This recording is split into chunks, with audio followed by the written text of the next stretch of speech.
সেনাপ্রধানের সঙ্গে একান্তভাবে বৈঠক করেছেন বিএনপি জামাত। অচিরেই আসবে নতুন সিদ্ধান্ত। আওয়ামী লীগ সারা জীবনের জন্য ধ্বংস হতে চলেছে। বিস্তারিত রয়েছে ভিডিওতে, আপনারা দেখতে থাকুন। জাতীয় স্বার্থে অন্তর্বর্তী সরকারকে সময় দিতে রাজি বিএনপি ও জামাত ইসলামী। প্রধান উপদেষ্টা ডক্টর মোহাম্মদ ইউনূসের সাথে বৈঠক শেষে সাংবাদিকদের কথা জানিয়েছেন দল দুটির শীর্ষ নেতারা। অন্তর্বর্তীকালীন সরকারের প্রধান উপদেষ্টা তিনি আমাদের আমন্ত্রণ জানিয়েছিলেন। ওনারা ইনভাইট করেছিলেন বর্তমান পরিস্থিতিতে দেশকে সামনের দিকে এগিয়ে নেওয়ার জন্য আমাদের করণীয় কি। আসসালামু আলাইকুম সম্মানিত দর্শক শ্রোতা, আজকের এই ভিডিওটি অত্যন্ত গুরুত্বপূর্ণ। সেনাপ্রধান এবং অন্তর্বর্তীকালীন সরকার ডক্টর ইউনূসের সঙ্গে বৈঠক করেছেন বিএনপি জামাতের আমির এবং বিএনপির মহাসচিব মির্জা ফখরুল ইসলাম আলমগীর সহ রাজনৈতিক দলেরা তাদের সঙ্গে বৈঠক করেছেন। সেনাপ্রধানের সঙ্গে গুরুত্বপূর্ণ বিষয় নিয়ে আলোচনা হয়েছেন। যে কোনো সময় বাংলাদেশের উপর নতুন পরিকল্পনা আসতে চলেছে। সম্মানিত দর্শক শ্রোতা, সেনাপ্রধান এবং ডক্টর ইউনূসের সঙ্গে বিএনপি জামাত কি আলোচনা করলো, আজকের এই ভিডিওটি দেখলে আপনারা রীতিমতো অবাক হয়ে যাবেন। তো বেশি সময় নষ্ট না করে আমরা ভিডিওতে চলে যাচ্ছি, আপনারা মনোযোগ সহকারে ভিডিওটি দেখতে থাকুন। অন্তর্বর্তীকালীন সরকারের প্রধান উপদেষ্টা তিনি আমাদের আমন্ত্রণ জানিয়েছিলেন মত বিনিময় করার জন্য। আমরা বিভিন্ন বিষয়ে আলোচনা করেছি। মূলত যে গণতন্ত্র হত্যাকারী গণবিরোধী যে ফ্যাসিস্ট সরকার, যারা দীর্ঘ 15-16 বছর ধরে এই দেশের মানুষের উপর অত্যাচার নির্যাতন চালিয়ে মানুষকে তার অধিকার থেকে বঞ্চিত করে, ভোটের অধিকার থেকে বঞ্চিত করে, গণতান্ত্রিক অধিকার থেকে বঞ্চিত করে যে অত্যাচার নির্যাতনের একটা ফ্যাসিস্ট রুল কায়েম করেছিল, তার থেকে মুক্তি পেয়ে ছাত্রদের আন্দোলনে, জনগণের আন্দোলনের ফলে, রাজনৈতিক দলগুলোর আন্দোলনের ফলে আজকে একটা মুক্ত পরিবেশে এই সরকার দায়িত্ব নেওয়ার পর থেকে এই প্রথম আমাদের সঙ্গে আজকে তারা বসেছেন। আমরা দেশের বর্তমান পরিস্থিতিতে কি করা যায় সেই বিষয়ে আমাদের মতামত দিয়েছি। তারা আমাদের সঙ্গে শেয়ার করেছেন যারা কী করেছেন, কী করতে যাচ্ছেন। এটাকে এখন আমরা মনে করি যে সরকারকে সহায়তা করা এটা প্রতিটি দেশপ্রেমিক মানুষের একমাত্র কর্তব্য।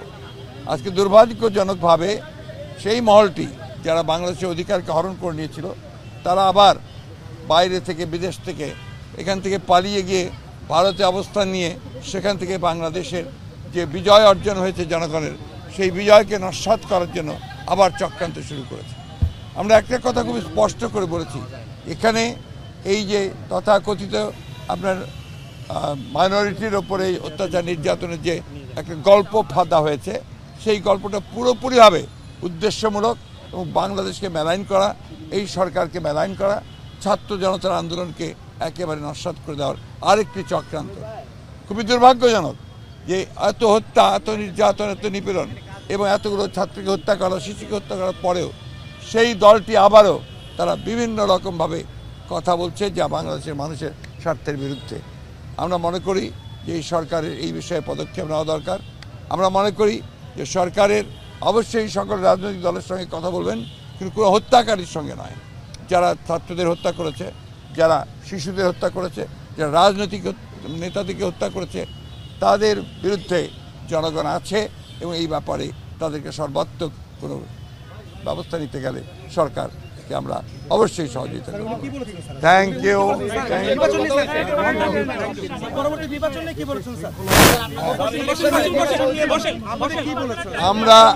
আমি একটা কথা বলি, নির্বাচন নিয়ে আমরা কোনো কথা বলিনি।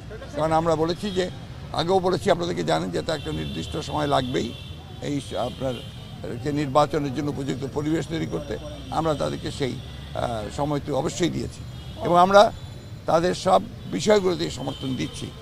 আমরা একটা কথা খুব পরিষ্কার করে বলেছি যে বর্তমানে দেশে যে অস্থিরতা সৃষ্টি করা হচ্ছে, চেষ্টা করা হচ্ছে, যে বিশৃঙ্খলা সৃষ্টি করা হচ্ছে এবং সাম্প্রদায়িকতার যে ধোঁয়া তোলা হচ্ছে, এগুলোতে জনগণ যেন বিভ্রান্ত না হয় এবং জনগণ যেন ঠিক পূর্বের মতোই সেই সাম্প্রদায়িক সম্প্রীতিকে অক্ষুণ্ণ রেখে, জনগণ নিরাপত্তাকে অক্ষুণ্ণ রেখে তারা যেন এই সরকারকে সহায়তা করে। আমরাও পুরোপুরিভাবে তাদেরকে সেইভাবে সহায়তা করে যাব। বাংলাদেশ জামাত ইসলামীর সম্মানিত আমির ডাক্তার শফিকুর রহমান সহ কেন্দ্রীয় নেতৃবৃন্দকে আমন্ত্রণ জানিয়েছিলেন। আমিরে জামাতের নেতৃত্বে 11 সদস্য বিশিষ্ট ডেলিগেশন ইতিমধ্যে ওনার সাথে সাক্ষাৎ করে এসেছেন। এখন আমিরে জামাত ডাক্তার শফিকুর রহমান আপনাদের সামনে সংক্ষিপ্ত বর্ণনা পেশ করছেন। আমি একটু বলে নেই, এরপরে আপনাদের প্রশ্ন শুনবো। আসসালামু আলাইকুম, কেমন আছেন আপনারা সবাই? আলহামদুলিল্লাহ। আপনারা জানেন জাতীয় জীবনে একটা টার্নিং পয়েন্ট এখন চলছে।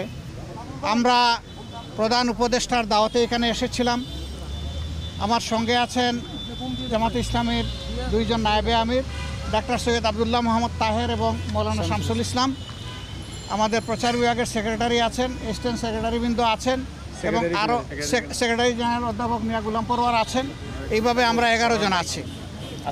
তো আমরা এসেছিলাম এখানে, ওনারা ইনভাইট করেছিলেন বর্তমান পরিস্থিতিতে দেশকে সামনের দিকে এগিয়ে নেওয়ার জন্য আমাদের করণীয় কী, সেই বিষয়ে আলহামদুলিল্লাহ আমাদের মধ্যে আলাপ আলোচনা হয়েছে। দেশ আমাদের সবার, দেশ বেঁচে থাকলে ভালো থাকলে আমরা সবাই বেঁচে থাকবো এবং ভালো থাকবো। এই ক্ষেত্রে সমাজের সকল সেকশনের মানুষ আমরা যদি সমবেতভাবে কাজ করি, ইতিবাচক মনোভাব নিয়ে পরস্পরকে সহযোগিতা করি, এখন যারা দায়িত্বে এসেছেন তাদেরকে সহযোগিতা করি, তাহলে দেশ একটা শৃঙ্খলা এবং সৌন্দর্যের ভিতরে আসবে আমরা আশা করি। তা আমরা এখানে বিগত আন্দোলনে যারা নিহত হয়েছে তাদের শাহাদত কামনা করেছি, তাদের জন্য দোয়া করেছি। যারা আহত হয়েছে তাদের প্রতি সহানুভূতি এবং তাদের সুস্থতা কামনা করেছি। আর দেশের বিভিন্ন বিষয় নিয়ে ভালো মন্দ এগুলো আমরা আলোচনা করেছি যে আমরা কিভাবে সবাই মিলে আগাতে পারি। এটাই ছিল মূল কথা। নির্বাচন নিয়ে কোনো কথা হয়েছে? নির্বাচন নিয়ে কোনো কথা হয়নি। আর দেশে যে বর্তমানে যে অস্থিতিশীল একটা পরিবেশ তৈরি হয়েছে, বিভিন্ন জায়গায় সংখ্যালঘুদের উপর হামলা সহ বিভিন্ন ধরনের অস্থিতিশীল পরিবেশ। 2টা প্রশ্ন, একটা সংখ্যালঘু আর একটা নির্বাচনের সময় কতটুকু দিতে চাই। নির্বাচনে ওনারা কেবল বসলেন, মাত্র 4টা দিন হলো। আমরা ওনাদেরকে দেখতে চাই যে ওনারা কিভাবে জাতিকে নিয়ে আগাতে চাচ্ছেন, সমস্যাগুলোর আশু সমাধান কিভাবে করেন। এরপরে যৌক্তিক সময়েই এটার সমাধান হবে বলে আমরা আশাবাদী। এখানে কোনো সমস্যা হবে এটা আমরা মনে করি না ইনশাআল্লাহ।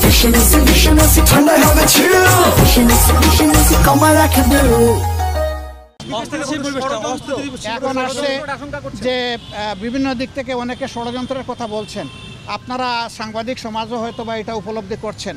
এটা ট্রু যে বিশেষ করে আমাদের এইখানে বিভিন্ন ধর্মাবলম্বী মানুষ যারা আছেন তাদের উপর বিভিন্ন জায়গায় কিছু হামলা হয়েছে, কিন্তু হামলাটা ধর্মীয় কারণে হয়েছে নাকি রাজনৈতিক কারণে হয়েছে এটা খুঁজে বের করতে হবে। ইতিমধ্যে বিভিন্ন সম্প্রদায়ের, ধর্মীয় সম্প্রদায়ের যারা আছেন তারাই বলেছেন যে সব মামলাকে ধর্মীয় মামলা বলে চালিয়ে দেওয়া যাবে না। এখানে একজন রাজনীতি করতো, সে রাজনীতির ক্ষেত্রে হয়তো বড় কোনো অপরাধ করেছে, মানুষের ক্ষোভের জায়গা থেকে তার উপরে প্রতিশোধ নিয়েছে, এটাকে আমরা ধর্মীয়ভাবে নেব কেন? এটা আমাদের দায়িত্ব না। এটা তারাই এখন প্রতিবাদ করছেন। আবার কোনো দেশ এখানে জড়ায়ে পড়ছে বিশেষভাবে, সেই দেশেরই বিবেকবান মিডিয়াগুলো এখন তার প্রতিবাদ করছে যে এটা অসত্য। যেভাবে বাংলাদেশের ব্যাপারে পরিবেশ তৈরি করা হচ্ছে, ভীতি সৃষ্টি করা হচ্ছে, বাংলাদেশের পরিবেশ এমন নয়। পার্টিকুলারলি আমাদের দলের নাম নিয়েও সেখানে এখন ভারতের গুরুত্বপূর্ণ ব্যক্তিরা তারা পোস্ট এডিটোরিয়াল লিখছেন যে কোথায় তাদেরকে অভিযোগ দিচ্ছেন আপনারা, তারা তো লাঠি হাতে মন্দির পাহারা দিচ্ছে। যারা মন্দির পাহারা দিচ্ছে তাদেরকে কেন আপনারা অহেতুক ব্লেম দেন? এভাবে তারাই এর প্রতিবাদ করছে, আমাদের প্রতিবাদ করার দরকার পড়ছে না। বিবিসির বিশ্লেষণ আপনারা দেখেছেন যে বিভিন্ন ফেক বিষয়গুলো তারা তুলে এনেছে তাদের মিডিয়ায়। বিবিসি তো আর বাংলাদেশের মিডিয়ার মতো আমরা বলতে পারবো না যে কারো দ্বারা চাপের মুখে পড়ে তারা এটা করেছে, আমরা তো তা বলতে পারবো না। এরকম কোনো চাপও নাই তাদের উপরে, তারা কারো চাপের পরোয়াও করে না। আমাদের অনেক সময় চাপে বিভিন্ন অবস্থা সৃষ্টি হয়ে যায়, তারা তো ওরকম না। সেই হিসাবে আমরা আশা করি যে বাংলাদেশে কেউ ওরকম পরিস্থিতি সৃষ্টি করতে চাইলেও, কোনো ষড়যন্ত্র করতে চাইলেও জনগণের ঐক্যবদ্ধ প্রতিরোধের মুখে কেউ টিকবে না ইনশাআল্লাহ। মাননীয় আমির, একটা প্রশ্ন ছিল, সেটা হচ্ছে যে আমরা দেখেছি যে আপনাদের দলকে নিবন্ধন বাতিল করে এবং আপনাদের দলকে যে নির্বাহী আদেশে নিষিদ্ধ করা হয়েছিল, এই বিষয়গুলো আলোচনা হয়েছে কিনা এবং সেটা কবে নাগাদ উঠতে পারে, বা আপনারা তো প্রকাশ্য রাজনীতি করছেন এবং আপনাদের একটা বড় রাজনৈতিক দল, আপনারা আসলে কী প্রত্যাশা করছেন, বা ডক্টর মোহাম্মদ ইউনূস উনি আপনাদেরকে কী প্রত্যাশা দিয়েছে বা আশ্বাস দিয়েছে? আসলে দেখেন, আমরা এখানে দলীয় দাবি দাওয়া নিয়ে আসিনি, আমরা এসেছি জাতীয় স্বার্থের বিষয়টা আলোচনা করতে। সেই জন্যে দলীয় বিষয়গুলো তো আছে, এগুলো থাকবে। আর বড় কথা হচ্ছে যে কেউ আমাদেরকে নিষিদ্ধ করে দিলই বলে আমরা নিষিদ্ধ হয়ে গেলাম, এটা আমরা মনে করি না।